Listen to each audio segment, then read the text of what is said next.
Good evening, everybody. How are y'all doing tonight? Welcome to another entry of, and everybody say it with me now, the Self-Made the Label Music's Self-Made Sports Network's Friday Night Live series. Brought to you and hosted as always by Hybrid Promotions. I'm Slim, as always, joined by my boy, JT. How you doing tonight, brother? I'm feeling good, man. It's been a really nice couple of weather days. It's got me in a good mood, and I guess most importantly, it feels like it's been a long time since we've been at Jack Trice Stadium, and you get to return tomorrow night for that whiteout against Arizona. So I'm really excited about that. Yeah, I the whiteout game. I went to the one against Baylor last year. Electric crowd. I expect it to be maybe even 10 times better than it was last year. Yeah, it kind of caught me off guard last year how good the whiteout was last year, because I feel like they didn't do a great job of promoting it. And so when I got to the stadium and everything got popping, I was like, "Holy smokes!" Yeah, So, excited. absolutely. I had the same reaction when I was there. That was the talk of the tailgate all day. I didn't think Cyclone fans were capable of it. I mean, they've tried time after time to like stripe out Hilton and stuff like that. It never works. But man, when it comes to that whiteout, they made it work at Jack Trice. So hoping for a repeat of last year. Yeah, 6:00 start. They got fireworks in store, even though it's probably not quite dark enough for fireworks yet. But they're going to try and do something big to make a statement.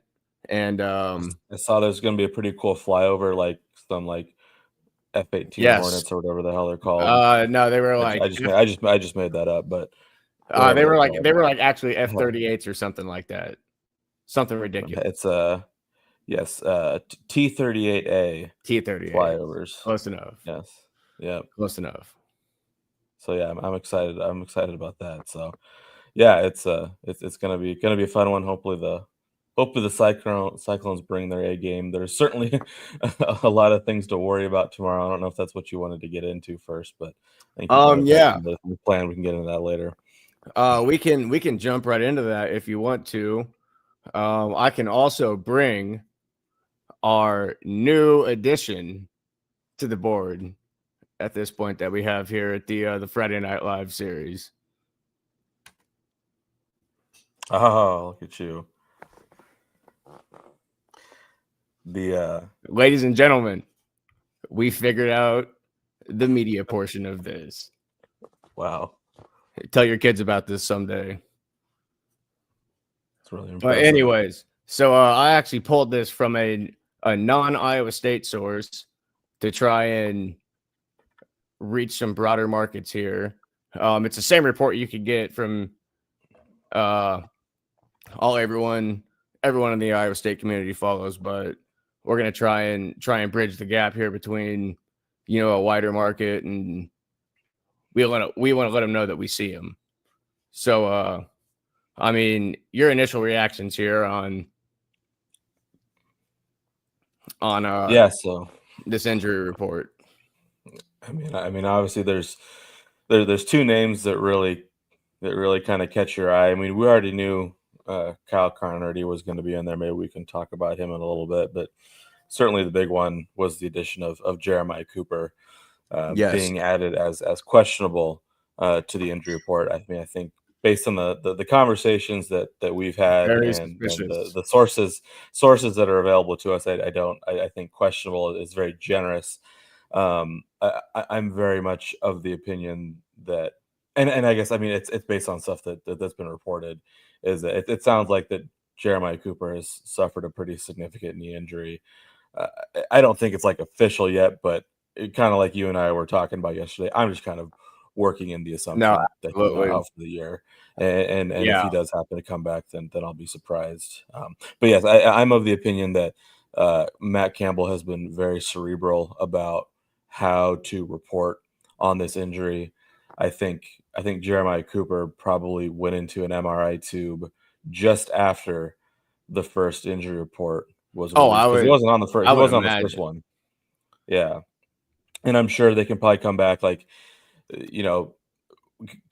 whenever this officially comes out, some people will ask, "Oh, why is he questionable?" Then I'm sure they could probably say, "Oh, we didn't get the results back" or something like that. So I'm guessing it's just kind of Matt Campbell playing a little bit of games that he's kind of known for when it comes to injuries. He's just having to get a little bit cuter about it. But anyway, getting back to the main story, certainly a bummer to see Jeremiah Cooper likely be out for the year. But I kind of wanted to throw it to you because I think we kind of talked a little bit about it's not the end of the world. They certainly have a very capable backup, and I think you had some thoughts on who will step into his shoes. I mean, I just want to say one thing real quick as far as whatever is going on with Cooper and maybe, you know, what we would call at this point shadiness of how they're reporting the injury. You got to remember he's still only 22 years old. Um, he was aiming for, you know, one of the all-time spots here at Iowa State as far as, you know, his numbers he's put up and how well he's performed on the field. Um, you got to think that's if it's true that how devastating that is for him. And, you know, maybe if anything, now that they know they have to be, you know, kind of upfront about their injuries, maybe they're just trying to buy him a little bit of time to process it himself before they come out. You know, maybe they have him on the sidelines on Saturday and then Campbell comes out after the game saying that, you know, he's out for the year.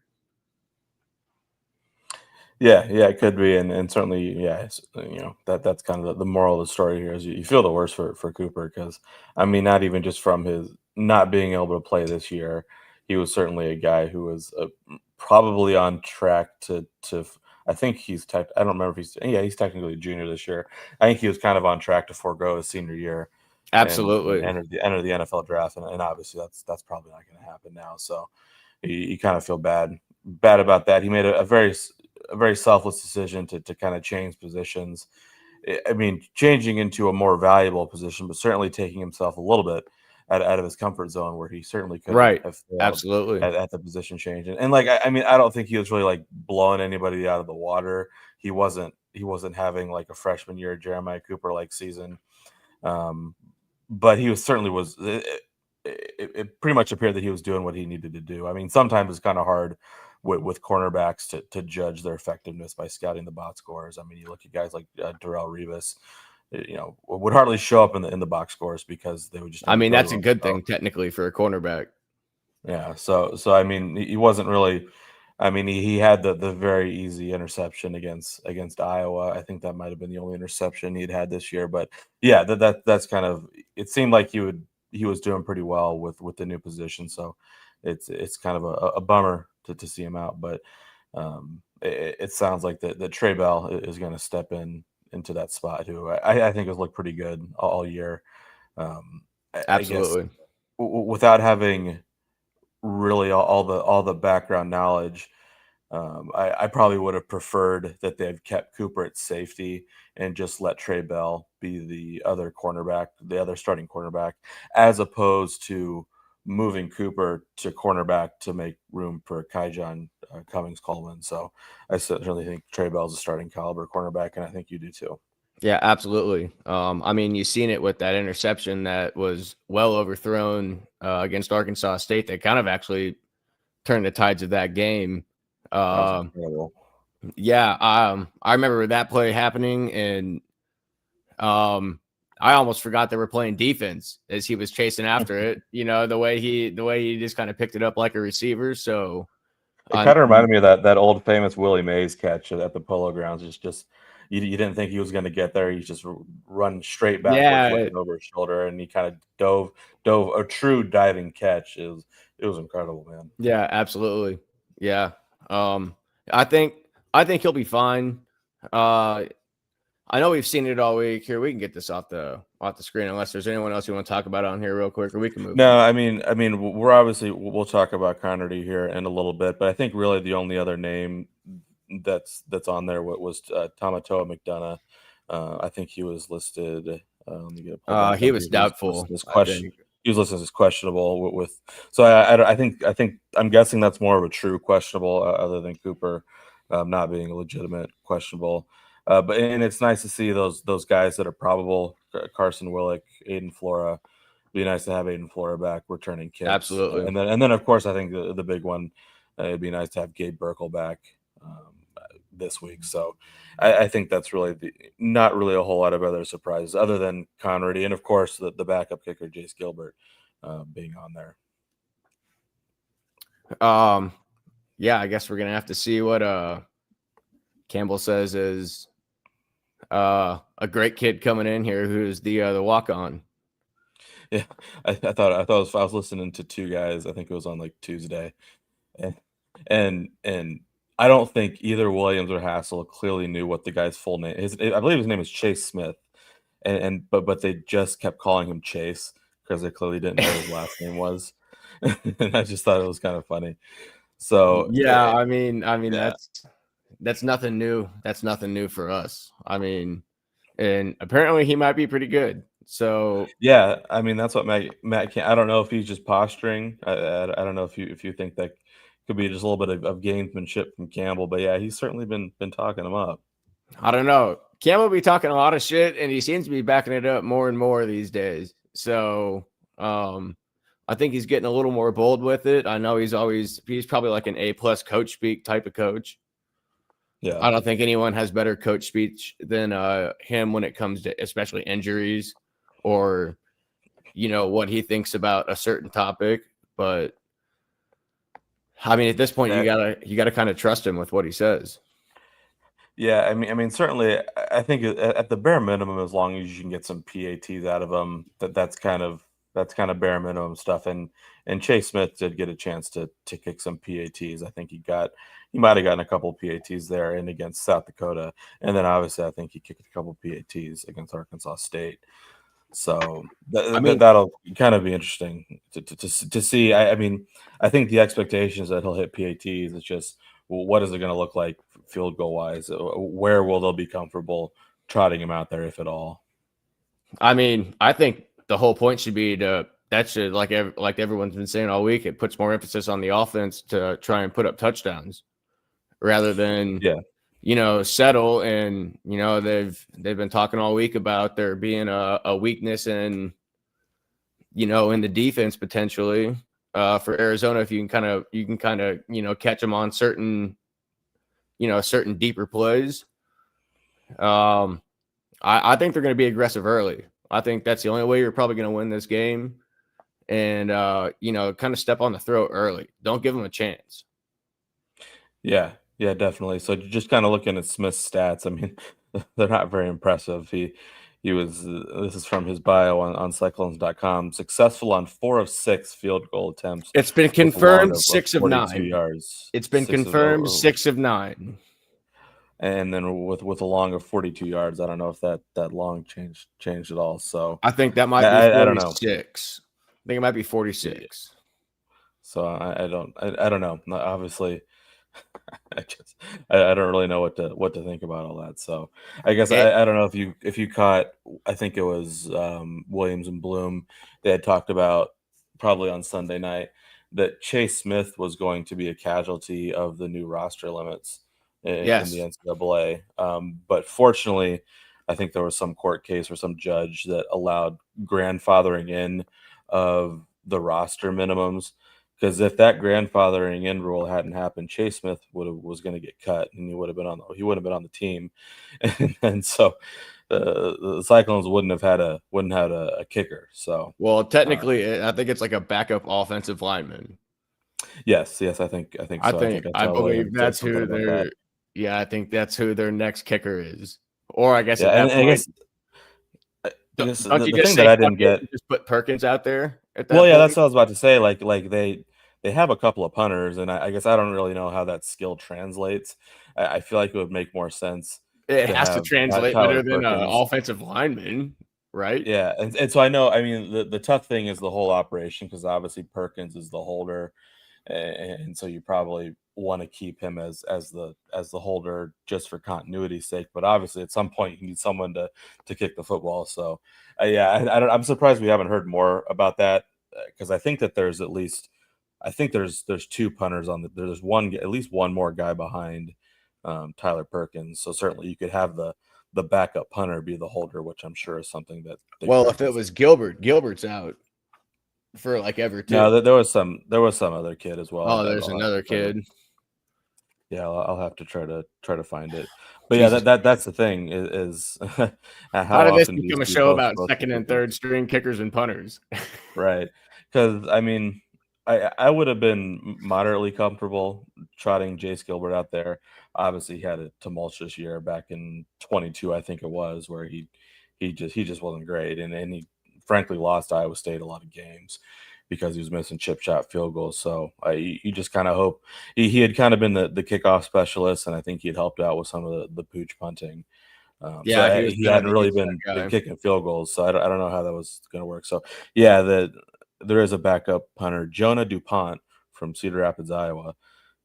So I'm sure Jonah's gotten some work on the field goal unit here. So yeah, that'll be interesting to see how it all plays out. So I mean, it seems like they're going to trot Chase Smith out there, but I don't really know. So that's going to be a really interesting thing to keep an eye on is how much of what Matt Campbell is talking about is true, and are they really just going to try to slot Chase Smith in there? And would they be comfortable with Chase Smith kicking a 40 or 45-yard field goal? I mean, the easiest answer to that is you just don't put yourself in a situation where you need a 45-yard field goal to win the game. And I think that's probably the dumbest answer you could say, but I really think it kind of relies on the offense tomorrow and the defense to kind of come through. I mean, you're pretty strong on defense right now. Your offense, if you can click even just on 4 or 5 deep plays, you could break someone's back with this offense. It just kind of really matters on when you hit and, at what rate that you can actually succeed after something like that happens, rather than setting up for a 30, 45-yard field goal to make it, 10-3 instead of 14-3. Like, are you going to have the aggressiveness to be able to go down there and make it 14-3 at that point? So I think that's kind of really if I'm Mouse, I'm really trying to put the foot on the gas tomorrow. And you've had 2 weeks to rest. You're kind of getting guys healthy. You're getting really, your transfers are, 4 or 5 weeks into a season now. They've seen how it, goes week in, week out on, through the routine.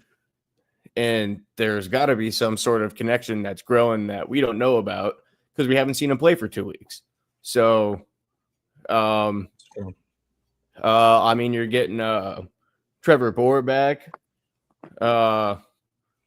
He should hopefully be full strength by now. Like you said, we're getting Burkle back. I kind of expect big things from this offense tomorrow.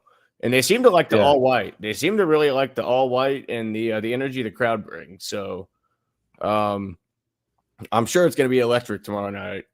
I'm really jealous that I can't be there, because it's going to be. I had goosebumps last year as they came out, so I can only imagine what it's going to be like this year.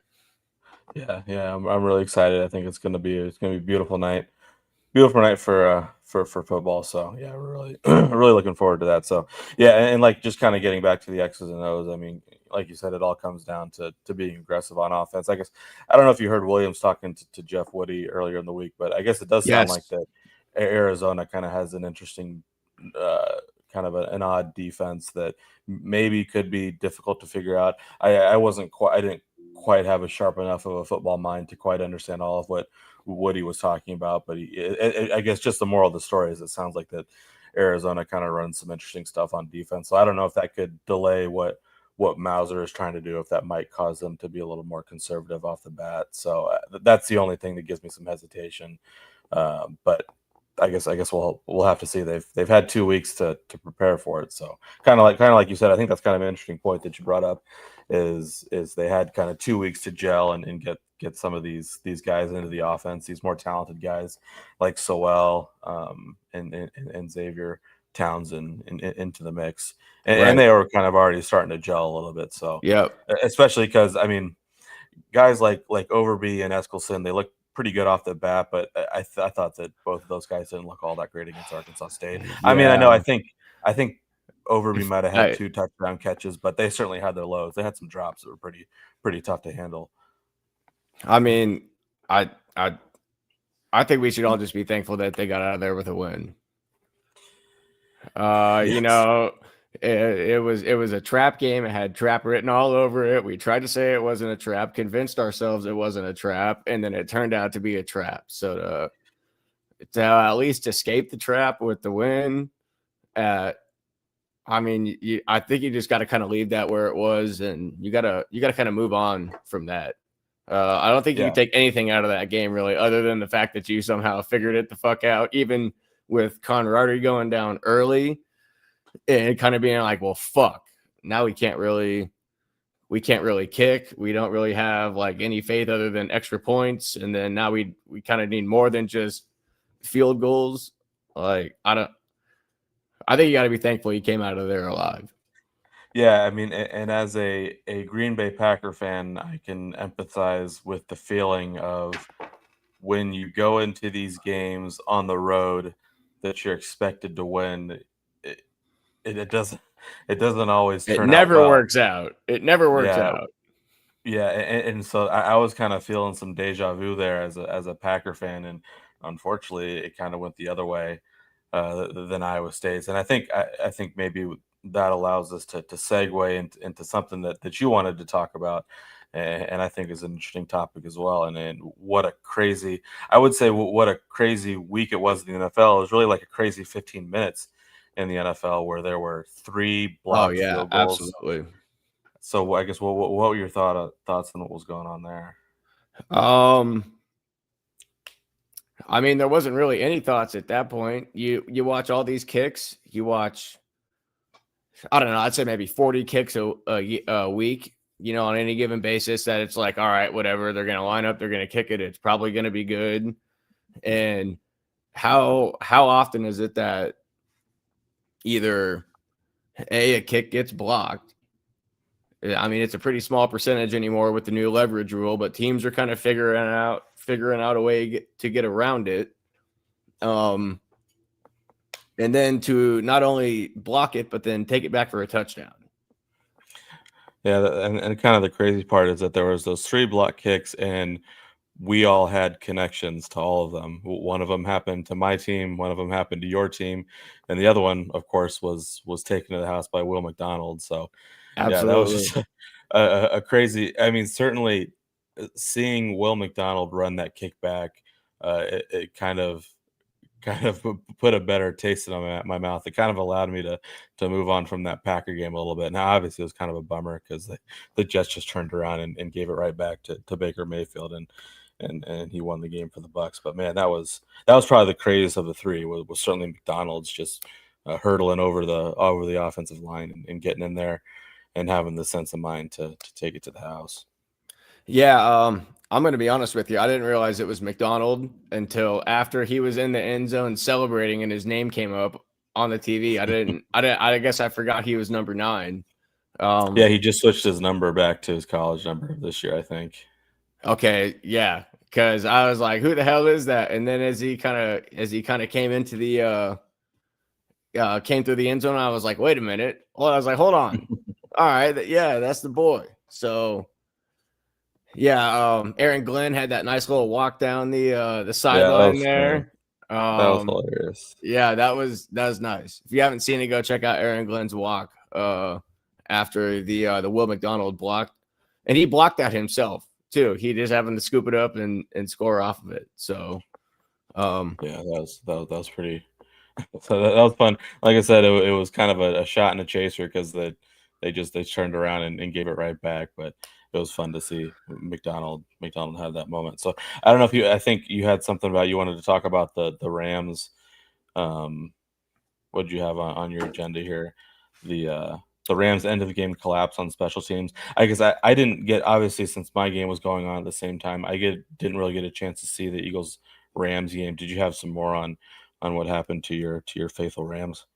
Yeah, so before I speak any farther, I would just like to give us a shout out for never actually forcing Stefan to do this show yet, because this That'd be a tough one. this question would be the hardest question I've ever had to answer in my entire life. But thankfully, he ain't joined us yet. I mean, come on, brother.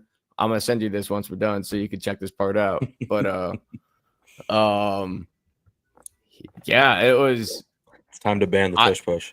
I don't know. I mean, I don't give a fuck about the tush push if I'm gonna be real.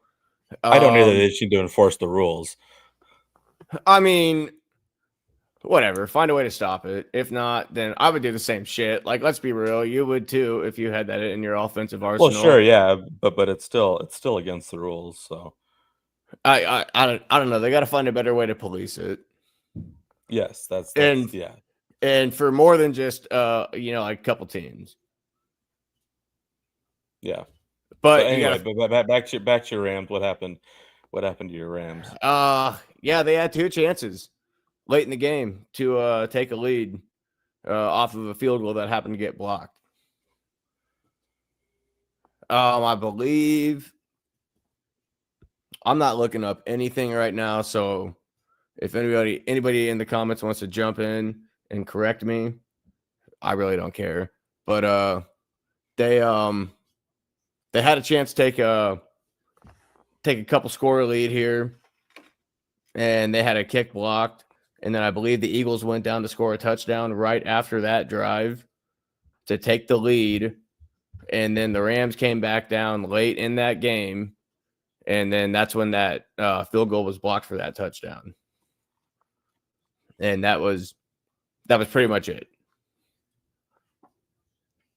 Yeah, certainly. So special teams failed both of our teams this past weekend. So it was a tough one for both of us. It's tough to see. Uh, I guess before we so move yeah. on, I Yeah, do want to say I do believe that the Rams and Eagles will see each other in the playoffs at some point, and it could probably be one of the better playoff games that we will see this year. Yeah, that'll be interesting to see. And I guess we kind of alluded to it. Certainly, I think one thing we wanted to talk about is that my own team, the Packers, had some Yeah, struggles as well. That I mean, just as usual, that defense was locked down, but just the offense was never able to get anything going. Myles Garrett just totally blew up that Packers offensive line. It's one of the worst offensive line performances I've seen in a really long time, because Myles Garrett was just eating them alive. Jordan Love didn't have time to do anything. And certainly it seemed like kind of similar going back to the Iowa State, Arkansas State. It seemed like that the Packers were going to kind of cruise to this really ugly one score, 10-0. I guess that's not one score, but to 10-0 win. And then obviously Jordan Love just threw that awful interception in the red zone, almost got brought back for a touchdown. I guess I don't know if there's just a lot of missed opportunities for the Packers. I don't know if you saw the catch that Matthew Golden made, where it seemed like that he could. I mean, I think that the ball was on. It would have been like a 97-yard touchdown pass, but Golden basically he was kind of running an out route onto the sidelines, and when he caught the ball, it seemed like he had enough room to turn it upfield and he would have been gone, but he kind of turned it in bounds and just kind of retreated. That was kind of something that they talked to him about that he wished had back. So yeah, I don't got much more to say than that. Other than the Packers need to figure out their offensive line game, because that's just a game you can't lose. And as Matt LaFleur likes to say, that the NFL humbles you pretty quickly. Unfortunately, I think it was a situation where the Packers thought they could just roll the ball out there and win the game, and it doesn't work that way. The game will sneak up on you when you least expect it. are you confident with your running game? I mean, obviously you said you don't trust the offensive line, and is that an end all be all type situation, or is it how do you think they adapt to that to overcome? Yeah, I mean, certainly you want to get as healthy as you can on the offensive line. Just kind of reading some of the post-mortem, it sounds like a lot of the issues were that they were just kind of shifting guys around on the line a lot and playing guys out of position. I mean, I guess when you first said the question, I said kind of course, and that's just more a reflection of the running back. We have Josh Jacobs as a running back. Right. I have no Right. concerns with him whatsoever. But yeah, I guess when it comes to how that, I mean, it seemed like that the poor offensive play didn't impact the running game quite as much. It seems like they were able to do okay on the running side of the ball. It's just more you have to have some more time for Jordan Love to get the ball downfield and get the ball to Matthew Golden and Romeo Dobbs and Wicks. So yeah, I guess I'm not quite as concerned about the running game. It just seemed like there's more things on the passing side of things that just aren't looking very good right now.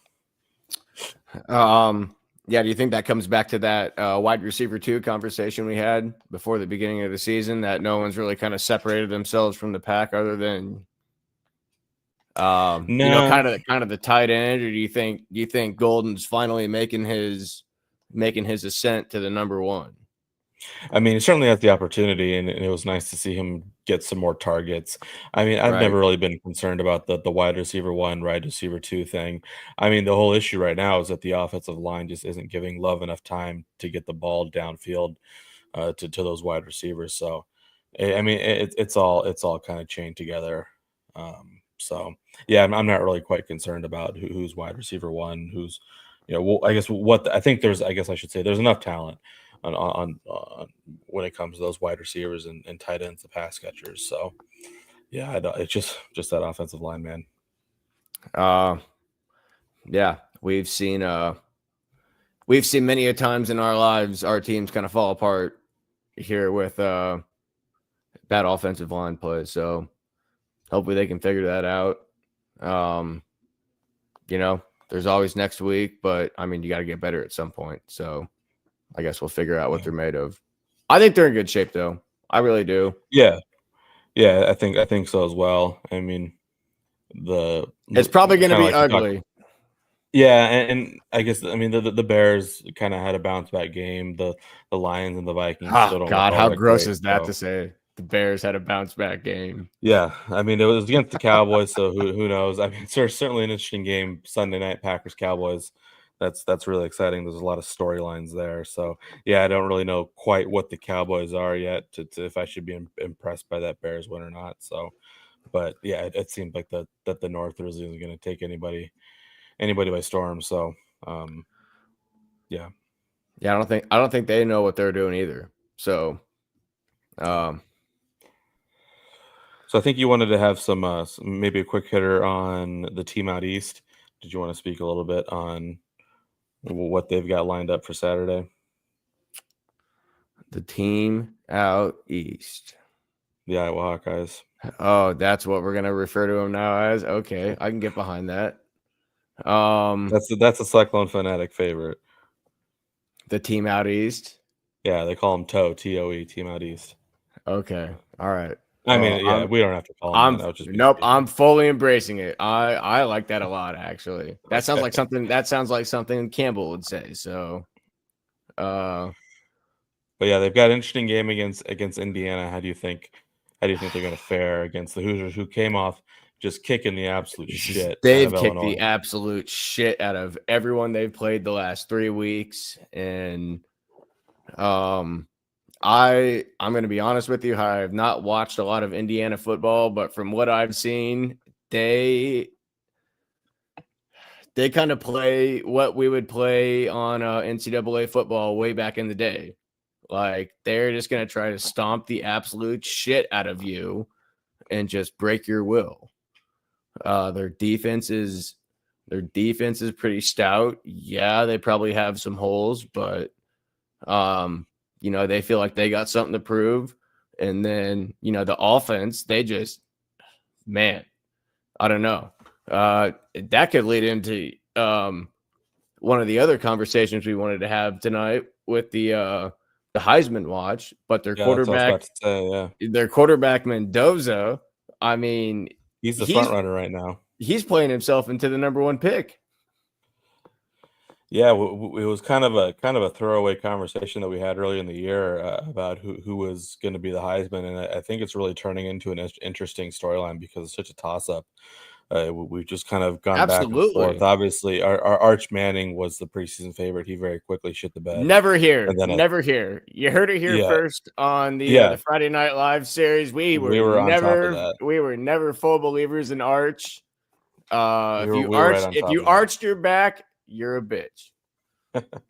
And then I think maybe for a time there, Gunnar Stockton from Georgia and the quarterback from Oklahoma were kind of up there. I believe that quarterback from Oklahoma just broke his hand, so he's out. But yeah, just kind of looking at it now, Fernando Mendoza is the front runner, plus 850. Then you've got Jeremiah Smith from Ohio State, Dante Moore from Oregon, Carson Beck from Miami. Give me a break, and kind of not much from there. FanDuel still, I believe, has yet to put Rocco Becht on the board.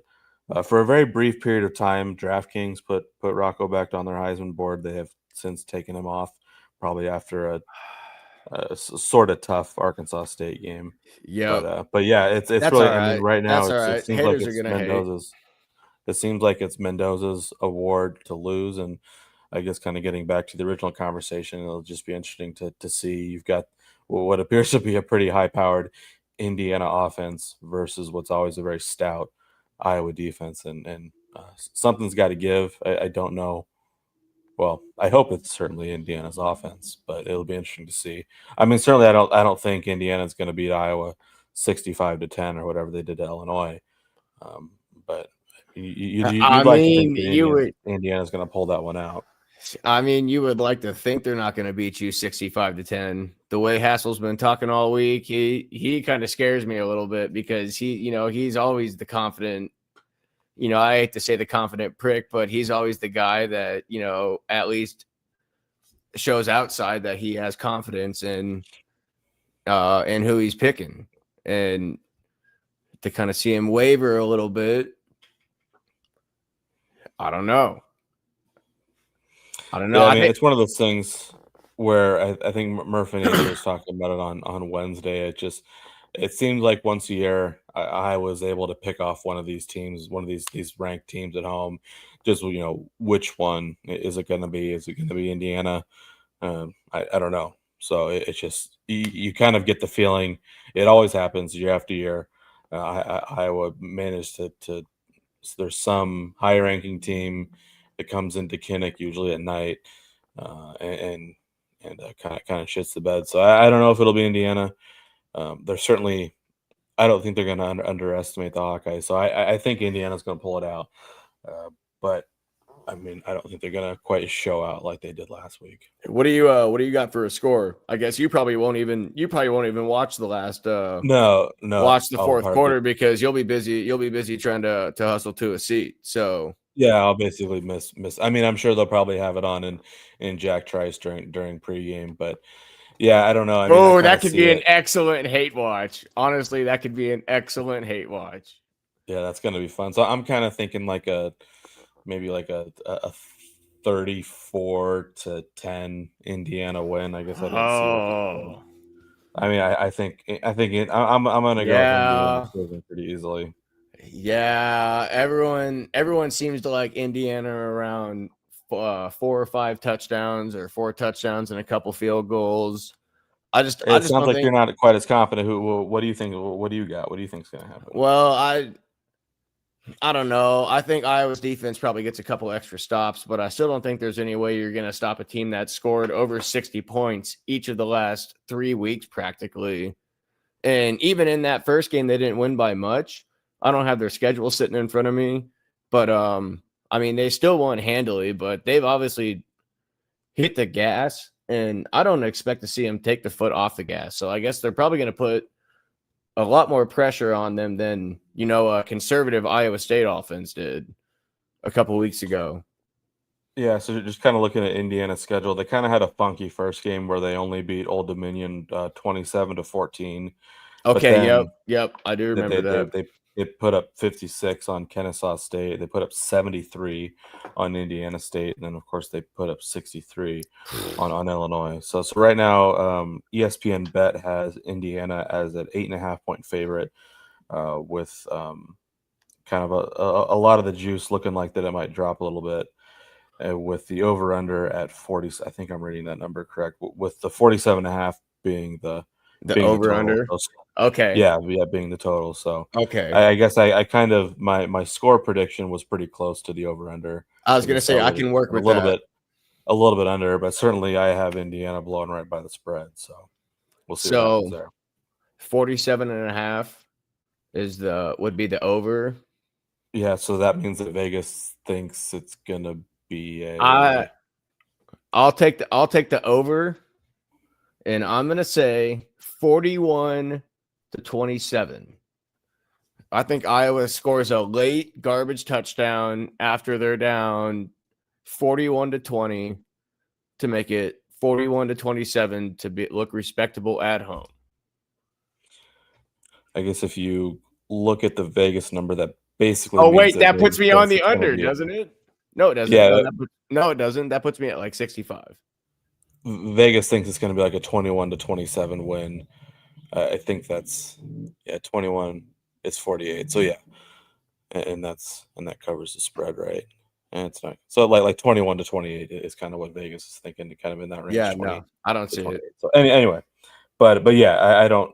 That doesn't quite make sense to me. I think Indiana's going to blow right by that spread, but as we always say, who knows what happens at Kinnick? So it'll be interesting to see. Let's see here. I think there was one other.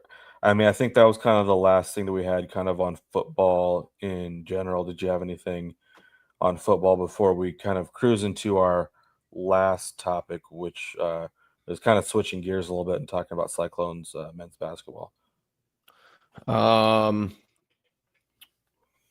No, I don't think I really had anything else. So certainly the last thing we wanted to talk about was another unfortunate piece of Cyclone injury news. Was that it was announced that Tamin Lipsey, I believe he had grade 2 sprain of his MCL, I believe is what it was. Yes, I remembered correctly. Grade 2 sprain of the MCL, out 4 to 6 weeks, which technically means he could come back right around the beginning of the season. I don't know about you. I'm just kind of assuming they're going to play it pretty conservatively. I don't think they're going to be in any rush to get Tamin Lipsey back for those first couple of garbage games. And no, absolutely not. Kind of like Williams was talking about, as long as Lipsey's healthy by those games in Vegas.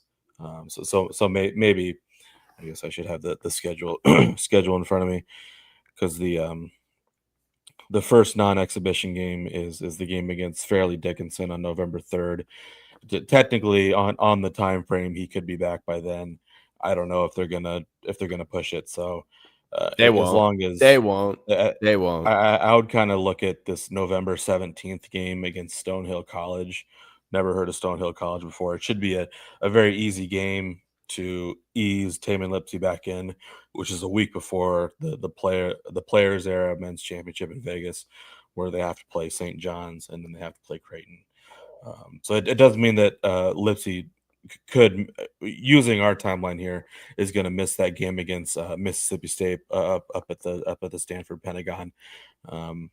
No, I don't know. I believe he'll be there for it. You'll think he'll be back for that. I think they'll be a little more conservative than that. I think. Well, damn, I don't want to interrupt. Let's put a pin in this conversation real quick. Virginia is about to beat Florida State potentially. Oh, really? I'm watching TCU Arizona. I got that on the other TV. TCU is up 14-0 right now, but Virginia is up 35-28, and I think they just picked them off. They're going to review it, but anyways. No, so you think Lipsey's going to be back by the time they roll into Sioux Falls? I think he'll play a little bit the game before Sioux Falls, and then he will play a decent amount of time in Sioux Falls itself, and they're going to try and ramp him, because ideally you don't want to bring him back into competition in that tournament. You know, you want to Right. kind of Yeah. You don't want ramp that him to be up the first game before back. that Right. because, I mean, you put him in a high pressure situation like that and he's just kind of shaking off the rust a little bit. Not saying there's going to be rust. Please don't come for my neck for saying that. But, you know, I mean, the man's tough. So he's going to play through any type of injury, but you want to see him at his full strength. So I think you want to get him back to game speed before you put him in a situation where he's got to play the number 18, the number 2 team, you know, the number 13 team, 3 straight days. Yeah, so I think kind of moving on from that, I think it'll be interesting to see who ends up getting the bulk of those minutes. And I think Jake Bren had reported on one of his daily clones that it'll probably be between Killian Torre, the true freshman, and then Cade Kellerman are going to get most of the run at point guard. So I think that means we're going to get a pretty heavy dose of Killian Torre. I assume he's going to be the starting point guard for however amount of time that Tamin Lipsey is out. And that'll be interesting to see to see the freshman point guard kind of get dropped right into it. I don't think it'll be a situation because it kind of sounds like that Jamarian Bateman's going to start over Nate Heisey. I think Nate Heisey is going to kind of be the Curtis Jones for this year, where he's, I think Otzelberger is going to avoid trying to start Heisey. That's kind of the vibe that I'm getting. So I don't think it'll be a situation where they plug Heisey into the lineup. So I'm kind of guessing that the starting lineup for that first game is going to be Killian Torre at the 1, Jamarian Bateman at the 2, or probably technically Dominic Nelson at the 2. Then you've got Jamarian Bateman at the 3. But I think I'm kind of losing track there. I'm kind of doing this on the fly, but no, it'd be Mellon at the 3, Jefferson at the 4, and then Buchanan at the 5. Yeah, and so that leaves 2 more. Yeah, so Bateman probably starts. I don't know. Bateman I guess it depends. Torre. I guess it depends on if Dominic Nelson is going to start over Bateman. Oh, that's right. I forgot. I thought he was out. It's Mason Williams is the one that's out. Okay. God, we gotta. I guess I don't know. We gotta load up on basketball here. Yeah, we still got 40 days, so everyone chill out. Everyone chill out. We do. 40 days. So I mean, I don't think I've really heard a whole lot about Dominic Nelson starting. So, but he's kind of a senior. He's kind of one of the more experienced guys. But it sounds like the Bateman's doing well. So it's possible that for the first game of the season, the Cyclones are going to run out a true freshman backcourt with Killian Torre and Jamarian Bateman. So that'll be kind of interesting to see, because that would mean that 2 senior guards are coming off the bench. So I guess I'm kind of curious to see how Otzelberger kind of balances that. But I think the only guys that are really true capable point guards are Kelderman and Torre. So that's really, really kind of interesting to see how that shakes out.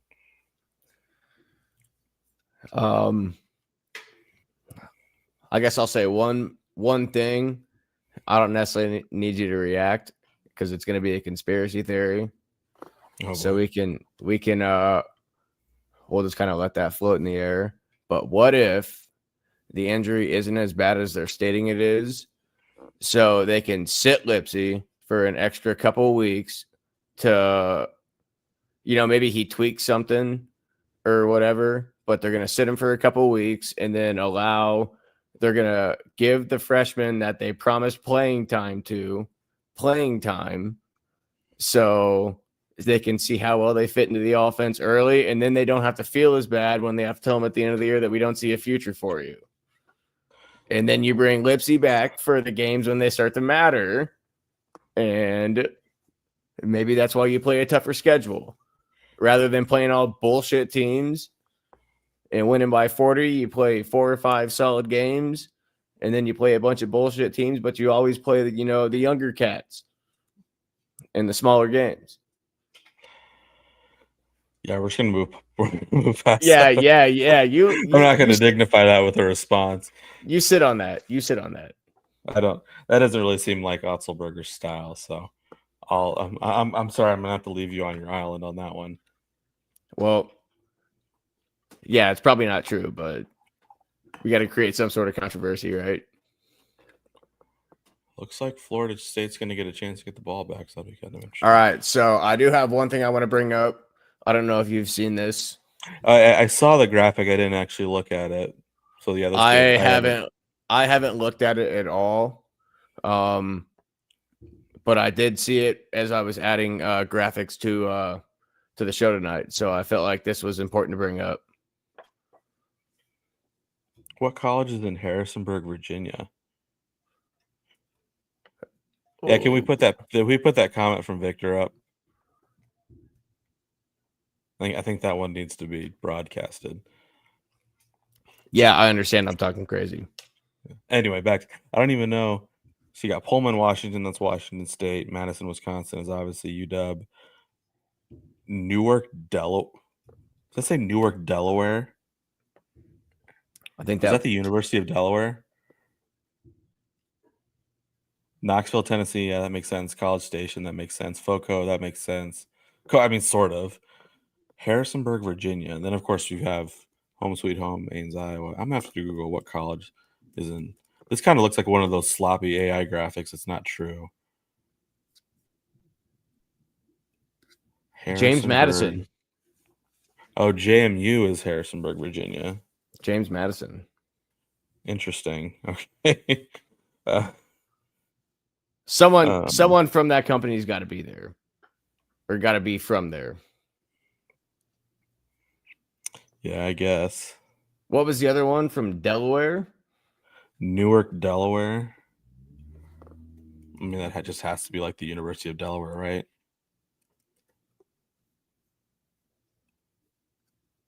Yeah, University of Delaware, which I believe is the home of Joe Flacco. Interesting. Yeah, Joe Flacco. But yes, getting back to your original point, Victor, with another follow-up comment, you don't say that to a freshman point guard. I completely agree with that. I mean, this isn't March Madness 08 where you can, just magically start a guy and it'll fulfill your promise that you made for him and everything's going to be fine. So I just don't see Otzelberger playing games. Listen, I just want to clarify. I'm not saying that that's what I believe. I'm just saying, what if? I don't believe. I feel like if this were a fake injury, that Otzelberger would have already kicked him off the team. If everyone wants me to clarify my statement, I don't think he would ever. He said, "Well, I guess I was kind of taken from the perspective you were saying that Iowa State was faking the injury." Well, what I'm saying is, what if it's a 2 to 4 week injury instead of a 4 to 6? But you're going to give him a longer timeline to err on the side of caution, and you're like, I can see okay, that. so let me clarify it a little better that way. You're not saying that the injury is fake. Instead of taking if it's in the middle of Big 12 season, I'll bet he sits for 1 to 2 weeks with an injury like this, and he tries to tough through it. But it's a point where, hey, take 4 weeks. We ain't even fucking worried about these guys. We're going to win by 40 anyways. So go ahead and sit for a couple games, get better, get right, come back full strength, and then we're going to take on the big boys. I think that makes sense. I think that's maybe a little more feasible, is that they're kind of overshooting on the timeline, just to give a plausible excuse for Torrey to get some experience there in the backcourt against some unexperienced teams. So, and you surely don't lie to him about it. I mean, you surely don't lie to him about it. You just say, hey, we're just going to sit him for a couple extra weeks. Like, go ahead. That almost means you're telling him you're comfortable with him running the offense for 2 weeks. If he's going to be the starting point guard, you're saying, hey, we're going to sit him for an extra month because we feel comfortable giving you the keys to the offense to run what we want to do here. So rather than looking at it as a negative thing, it could be, hey, Tyrese Halliburton didn't become him overnight. He kind of fell ass backwards into his role, and he just excelled so much so early that it's like, all right, well, you can't take him off the floor. So now what? We all know what happened to Lindo Wigginton. Yeah, no, that's an interesting point. If this is going to be what's the old the Wally Pip situation, I think is what they call it. So, I mean, I'm sure at some point Tamin Lipsey will get his starting spot back. But Oh man, no, it seems like the absolutely, people are pretty high. absolutely, yeah. People are pretty high. And I mean, I'm sure they said the same thing back then. But I'm not saying that Killian Torrey is Lou Gehrig, but Well, I certainly mean, crazier things have happened. yeah, I mean, you never know. We didn't think goofy ass Tyrese Halliburton at that time. Pardon my French, Tyrese. I don't mean to say anything hurtful, but at the time, it was I'm sure he's true. listening. It was true. Hey, but when it reaches out to him, because if it goes viral, he's gonna be like, "Oh, who are these dudes from Des Moines calling me goofy?" But Lindo Wigginton was coming off that year where he had that dunk on Oklahoma that some guy got tatted on his body for whatever reason. He went to the draft, came back, and probably should have stayed in the draft if we're gonna be real, but that's not how life works. So I digress. Yeah, so I guess that'll be interesting to see. I mean, we kind of one kind of added twist to this college basketball season is that we get a much earlier look at all of our teams a lot sooner because these secret summer scrimmages are no longer secret, and in some cases they're actually ticketed events. So Yeah, selling tickets we to get him. to Hey, money, money, we get money, to baby. see we're less than a month out from our first look at the Iowa State Cyclones men's basketball team getting to play in your hood, the ONE, playing at Creighton. So I Yep. mean, I don't know how like legitimate of a game that's going to be, but you got to think that Creighton's probably going to kick the shit out of us that time. But who knows? I Um, know sometimes they don't like to play those exhibitions like true games. They kind of do like certain scenarios and things like that. But so I have breaking news on this situation. are you going to go?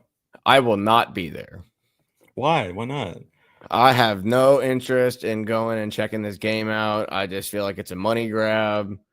I hate to be the guy that lives from out of town, but I do live Yeah, I was about gonna say 30. like that's I do that's live like a about big 30. opportunity.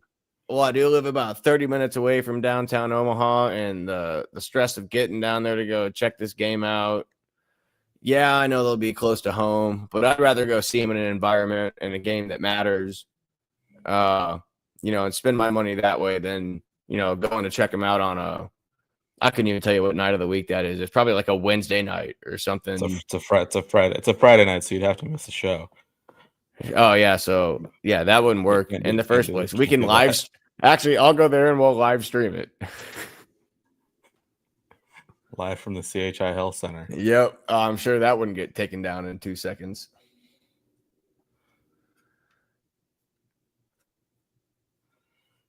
Yeah, as Vic said, I'm sure both teams will play. I mean, it's a real game for those guys are gonna be amped up. I mean, they'll certainly be excited, and that'll kind of be their. Yeah, it's such a cliche you hear year after year from college coaches, but they kind of talk about how you get sick of playing each other. You finally want to play somebody in a different color uniform. So I'm sure those guys are looking forward to it. I mean, they've been doing it for years, so it's just finally coming to light. Are you still watching this Florida State game? Yes. Florida State has 2 more chances at this. This guy just had his Russell Wilson moment where he threw it and hit the crossbar. Boy, that's a whole other thing. Is Russell Wilson? Goodness gracious, he looked terrible that last possession on Sunday night. I mean, if you know you're about to lose your job, what else would you do? Fuck it, I'm gonna go out there and give it my all, or just throw it up. There's too much happening on my TVs right now. Touchdown, Arizona State. Let's see what Florida State does here. Oh, 4th and goal. That was clean. Yeah.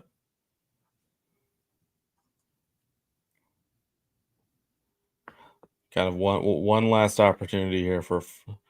So if anybody's not tuned in, we're here on ESPN. Florida State, Virginia. Florida State 28-35. 4th and goal, 43 seconds left. Essentially the game right here. Florida doesn't have any timeouts left. Florida State is the eighth ranked team in the nation. You kind of see back there the students are ready to storm. It But is we've got kind of 4th and goal desperation mode out here. on the 11-yard line. Florida State's got one last chance here. Rolls to his left. Oh, did he catch it? He got it. Oh, he caught it. Touchdown. Oh, man. Touchdown. Go for 2. Just go for 2. Oh, my God. I said You that shouldn't. last night. You shouldn't go for 2. In this case, usually go for 2, man. You shouldn't, but what's he going to do? I said that last night. Let's see. Did he actually catch this? Looks good. Looks good. So far. Oh, I don't know. That's good. No, that's good. That's a good catch. They just have to keep possession through. Yeah, I mean, he's got his right? hands under it. He's got his hands under it, so I think that's, man, that kind of reminds me of the Texas A&M Michigan game, or Texas A&M Notre Dame game from last week.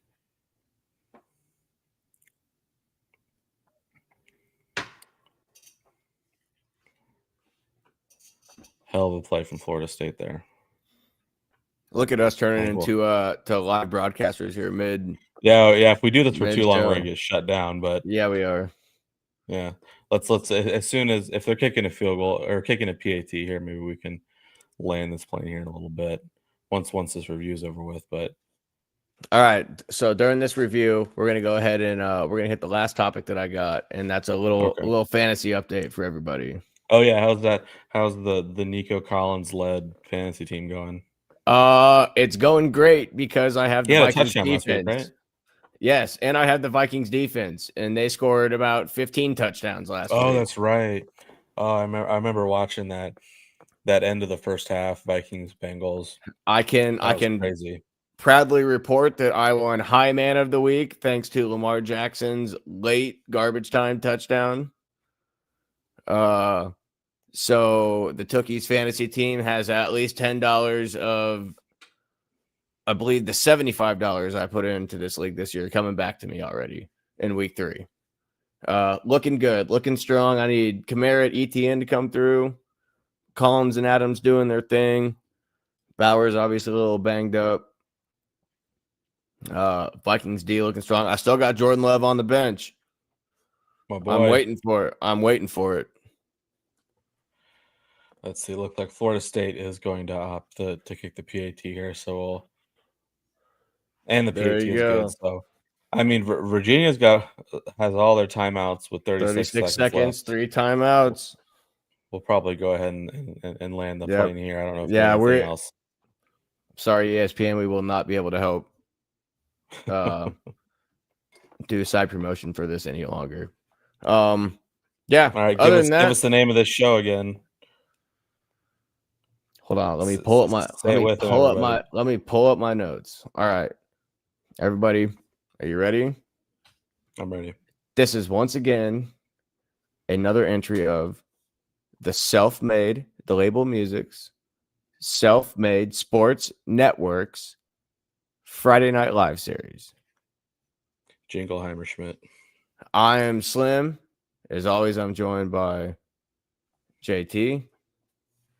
Brother, what time are you going up to the game tomorrow night? Probably about 2:00. 2:00?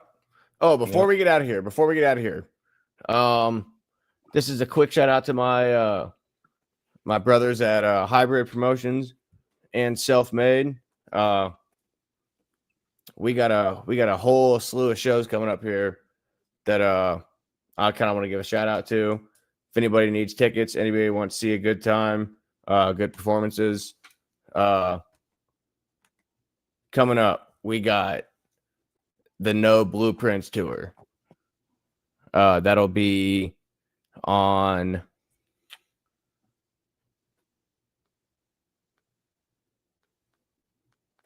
I cannot see the date on here. Monday, October 13th. Thank you. I got my boy Be Positive on there. Shout out Be Positive. My boy Brody One is on there. Shout out Brody. I can't wait to catch y'all out there. That is for Stevie Stone.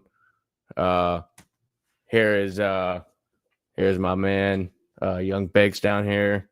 The Stevie Stone No Blueprint Tour. October 13th. Be there or be square. It should be a good time. The next show that I want to shout out for us is going to be on the 5th.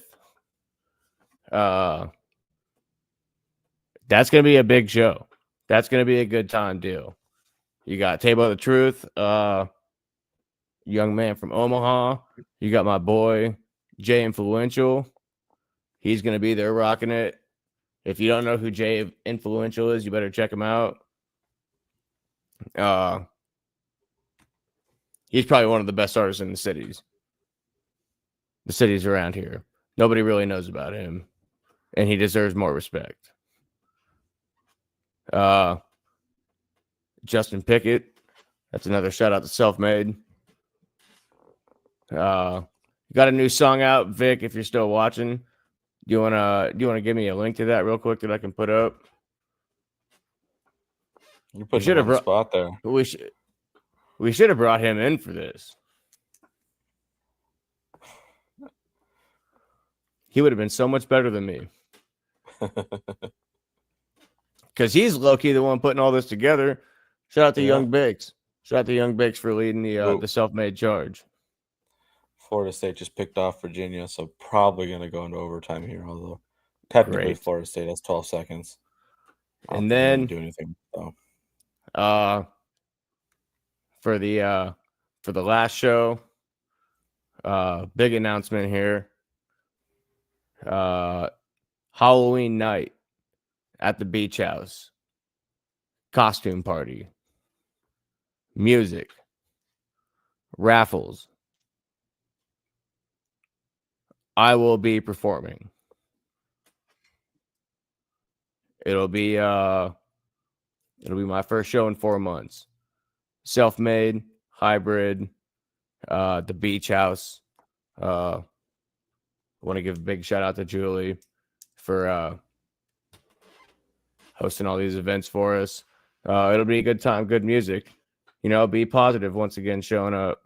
Brody won. He's going to be there. I will be there. Sabian St. Cloud, that boy's a beast. He sounds just like Linkin Park did. Way back in the early days. Remember we used to make fun of Old Boy? Vic put a link up there.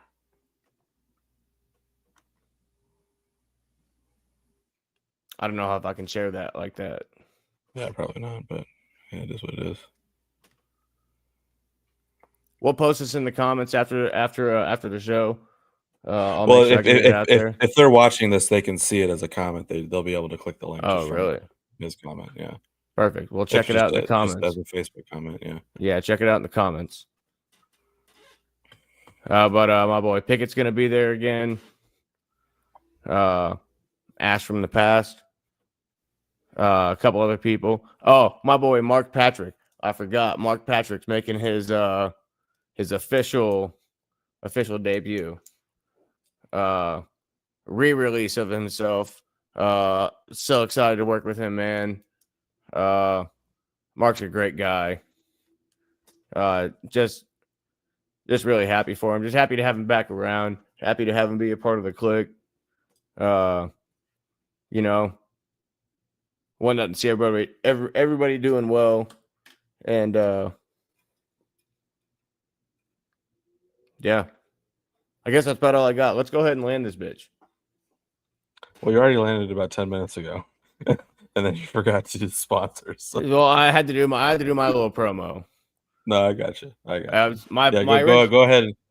and let that. We missed the landing. We had to do a go around. Let's bring it back down for attempt number 2. Give it a go. All right. Well, so once again, I'm not going to say it. Y'all already know it. For the Friday Night Live series, I am SJ23. He is JT. Y'all